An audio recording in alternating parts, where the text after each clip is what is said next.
اللہ رب العزت نے 3 چیزیں آپ صلی اللہ علیہ وسلم کو عطا فرمائی۔ ایک سورہ بقرہ کی آخری آیات آمن الرسول بما انزلہ سے لے کر آخر تک، یہ آیات اللہ رب العزت نے آپ صلی اللہ علیہ وسلم کو بطور تحفے کے جو ہے وہ عطا فرمائی، اور یہ وہ واحد آیات ہیں جو آسمانوں پر اتری، آسمانوں پر اللہ رب العزت نے آپ کو عطا فرمائی۔ باقی سارے کا سارا قرآن اس زمین پر اترا ہے اور زمین پر آپ صلی اللہ علیہ وسلم کو دیا گیا، لیکن یہ آیات ایسی ہیں کہ جو اللہ رب العزت نے آسمانوں میں آپ صلی اللہ علیہ وسلم کو عطا فرمائی۔ دوسری بات کہ آپ صلی اللہ علیہ وسلم کو یہ فرمایا گیا کہ آپ کی امت میں سے جو شرک نہیں کرے گا وہ اس کو ہم بخش دیں گے، اور اس کی معافی کا جو ہے وہ کبھی نہ کبھی جو ہے وہ انتظام ہو جائے گا، لیکن جو شرک کے اندر مبتلا ہوا وہ کبھی بھی جو ہے وہ معاف نہیں ہوگا۔ اور تیسری چیز آپ کو عطا فرمائی گئی کہ آپ کو 50 نمازیں جو ہیں وہ عطا کی گئی، 50 نمازیں، فَفُرِضَ عَلَيَّ 50 صَلَاةً فی کل یوم و لیلۃ، دن اور رات میں 50 نمازیں جو ہے وہ دی گئی۔ پھر آپ صلی اللہ علیہ وسلم واپس تشریف لائے تو حضرت موسیٰ علیہ السلام سے ملاقات ہوئی دوبارہ جو ہے وہ 6 آسمان پر۔ تو حضرت موسیٰ علیہ السلام راستے میں کھڑے تھے تو انہوں نے پوچھا کہ آپ صلی اللہ علیہ وسلم سے کہ اللہ رب العزت کی طرف سے آپ کو جو ہے وہ کیا تحفہ ملا؟ تو انہوں نے آپ صلی اللہ علیہ وسلم سے یہ عرض کیا کہ آپ واپس جا کر اللہ رب العزت سے تخفیف کرا لیں کہ نمازیں کم کرا لیں، آپ کی امت ہو سکتا ہے اتنی نمازیں جو ہے وہ ادا نہ کر سکے۔ آپ صلی اللہ علیہ وسلم واپس تشریف لے گئے اور پھر کم ہوتے ہوتے 5 نمازیں رہ گئی، اور اللہ رب العزت نے فرمایا کہ میں 5 نمازیں پڑھنے والوں کو بھی 50 کا ہی ثواب دوں گا، کہ اتنا ہی ثواب اس امت کو جو ہے وہ ملے گا۔ حضرت موسیٰ علیہ السلام نے مشورہ دیا، حالانکہ 7ویں آسمان پر ابراہیم علیہ السلام پہلے تھے، وہ راستے میں نہیں کھڑے ہوئے، انہوں نے نہیں کہا، جبکہ موسیٰ علیہ السلام 6 آسمان پر تھے اور انہوں نے راستے میں کھڑے تھے اور انہوں نے مشورہ دیا۔ اس کی کیا وجہ ہے؟ محدثین نے مختلف باتیں لکھی ہیں، لیکن ایک ذوق کی بات عرض کر دیتا ہوں۔ حضرت موسیٰ علیہ السلام کو 2 چیزیں اس کائنات میں ایسی تھی جو بڑی جو ہے وہ اچھے طریقے سے یاد تھی۔ 2 چیزیں، ایک تو قرآن کریم نے کہا کہ موسیٰ علیہ السلام نے اللہ رب العزت سے یہ عرض کیا تھا کہ یا اللہ ربی آرینی، یا اللہ مجھے اپنا دیدار کرا دے،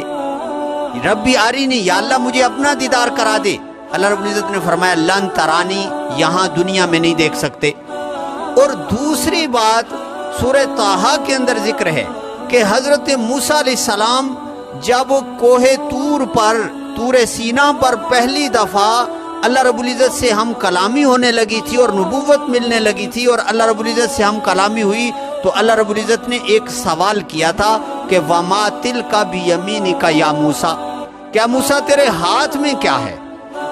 حضرت موسیٰ علیہ السلام کے ہاتھ میں عصا تھا، لاٹھی تھی، تو حضرت موسیٰ علیہ السلام نے اس کا جواب دیا قَالَ هِيَ عَصَايَ۔ اب جواب اتنا ہی تھا بس کہ لاٹھی آپ کے ہاتھ میں کیا ہے، تو انہوں نے یہ جواب دینا تھا کہ لاٹھی ہے، لیکن موسیٰ علیہ السلام نے آگے گفتگو لمبی کی، اتوکؤ علیہا واحش بہا علی غنمی ولی فیہا مآرب اخری، کیا اتوکؤ، میں اس پر ٹیک لگاتا ہوں، واحش بہا علی غنمی، میں بکریوں کے لیے پتے جھاڑتا ہوں، اور آگے یہ کہا ولی فیہا مآرب اخری، میرے اور بھی بڑے کام ہیں اسے۔ اب مفسرین فرماتے ہیں کہ سوال تو اتنا تھا کہ وما تلک بیمینک یا موسیٰ، موسیٰ تیرے ہاتھ میں کیا ہے، بس جواب اتنا ہی ہونا چاہیے تھا کہ لاٹھی ہے، لیکن موسیٰ علیہ السلام نے بڑا لمبا کلام کر دیا، توکؤ علیہا واحش بہا۔ اس کی کیا وجہ ہے؟ مفسرین فرماتے ہیں اس کی وجہ یہ ہے کہ موسیٰ علیہ السلام کو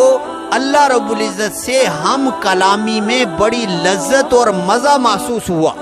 اللہ رب العزت سے ہم کلامی میں اتنی لذت اور مزہ محسوس ہوا کہ موسیٰ علیہ السلام نے اپنے کلام کو لمبا کر دیا، اپنا کلام لمبا کر دیا، اور پھر کلام کو ختم کہاں کیا؟ وَلِيَ فِيهَا مَآرِبُ أُخْرَى، کہ میرے اور بھی اس میں کام ہیں کہ اللہ رب العزت کبھی اور وقت، کبھی کسی اور موقع پر اللہ رب العزت پوچھے تو میں اور جو ہے وہ کلام اور باتیں جو ہے وہ ذکر کروں۔ اب یہ دو چیزیں موسیٰ علیہ السلام کو اللہ رب العزت سے، ایک تو ہم کلامی کی لذت دنیا کے اندر اللہ رب العزت نے دکھلائی اور ان کو محسوس تھی،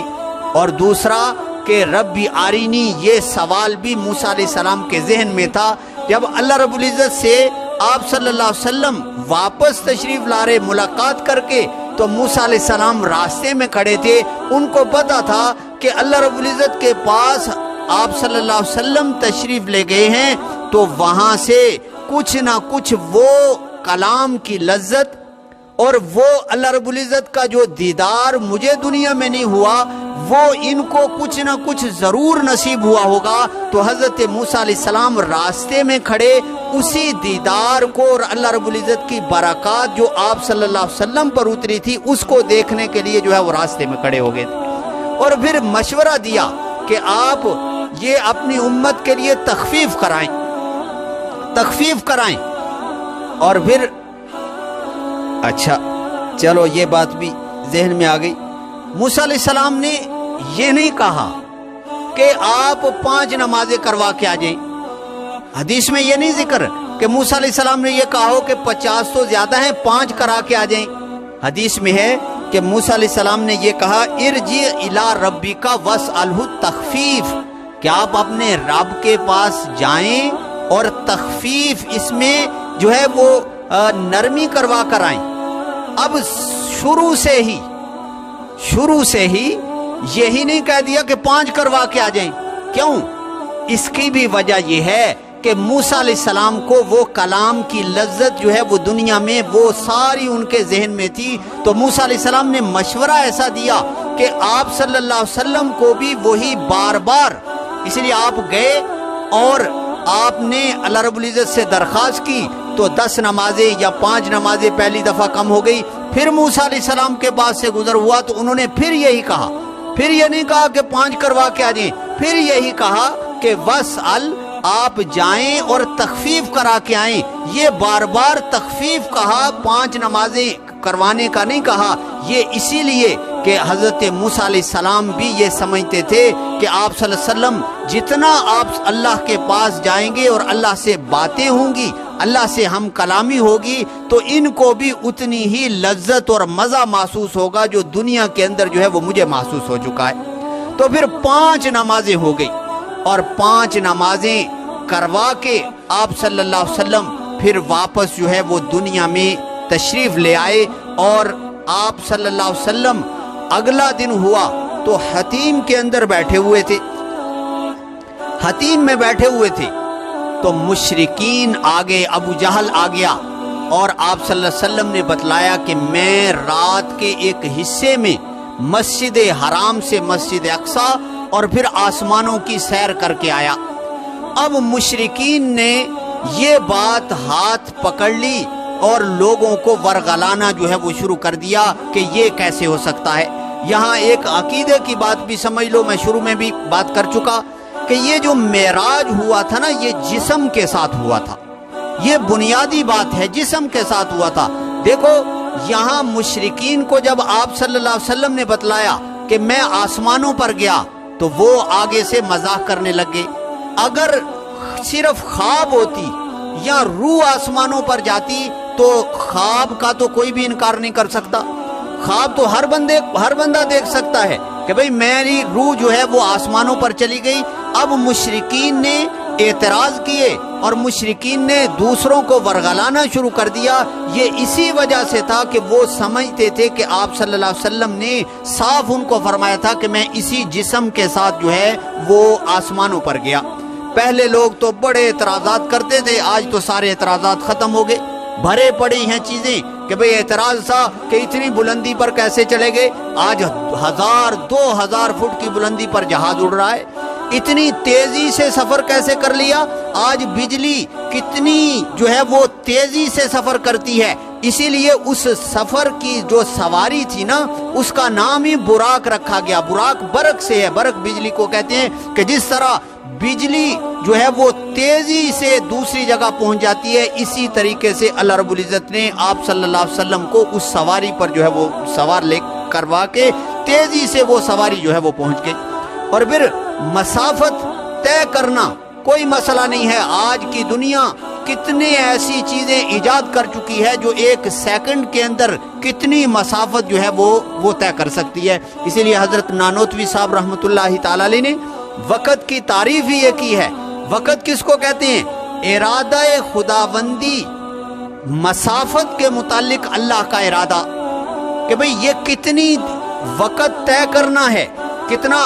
جو ہے وہ فاصلہ طے کرنا ہے، اس کے متعلق جو اللہ کا ارادہ ہے اس کو وقت کہتے ہیں۔ تو آپ کی ایک چیز ایجاد کی ہوئی ایک سیکنڈ میں جو ہے کئی کلومیٹر طے کر سکتی ہے، تو اللہ رب العزت ارادہ کر لے کہ میرا نبی آدھی رات میں یا رات کے ایک حصے میں آسمانوں کا سفر طے کر لے، تو یہ کون سا جو ہے وہ مشکل ہے؟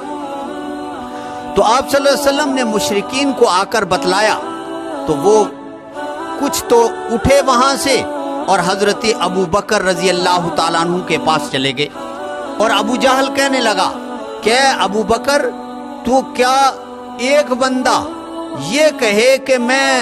رات کے کچھ حصے میں مسجد اقصی میں بھی گیا اور آسمانوں کی سیر کر کے بھی آیا، یہ ہو سکتا ہے؟ تو حضرت ابو بکر نے کہا یہ تو نہیں ہو سکتا،